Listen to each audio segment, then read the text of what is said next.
I was in the courtroom as Cassie was testifying, so let me tell you guys everything that you didn't see or may have not heard, because it's a lot. I will say the most damning part of her testimony for me is when she describes a freak off where Diddy and another man, an escort, are standing on top of her while she is laying on the floor high off of ecstasy, and they are urinating on her face to the point where she is choking on their pee. And to further give context, on the right-hand side of the court seated is her husband, Alex Fine. On the left-hand side, Diddy's 6 out of 7 kids are sitting in the courtroom as Cassie is describing having weekly freak-offs for years that would last 2, 3, one lasted up to 4 days. She talked about damaging hotel rooms so bad in one instance that they had to pay such a hefty fee because the hotel told them that they needed to completely redecorate the room after a freak off. After a freak off, there would be blood, urine, and lots of baby oil. There was so much baby oil. There was also so much baby oil talk to the point where the judge at one point told prosecutors, wrap it up. But before we even got there, a very pregnant Cassie was called to the stand. She was wearing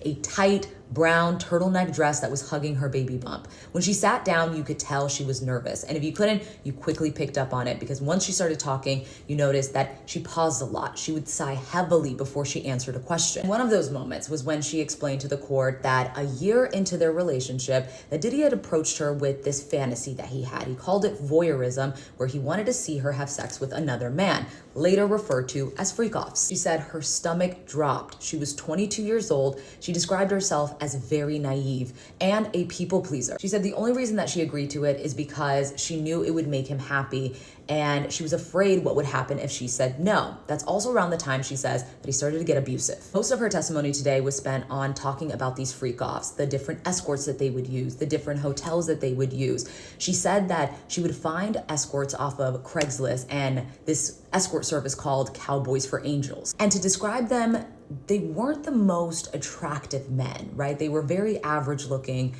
Some of them weren't even conventionally attractive. One thing they had in common is most of them were black because Diddy preferred for her black men with a big D, she said. At one point, Cassie broke down in tears when the prosecutor asked her, why didn't you leave? If the freak-offs, as you explained, were so disgusting and humiliating, why not leave? And she started crying and said that she was very deeply in love and this was the only alone time that she could get with Diddy. And it got to a point where this was kind of the only emotional connection that she was getting from this man that she was dating. So much more that I'll cover in another video, including his incessant phone calls, him tracking her down with his security, and her never being able to escape him.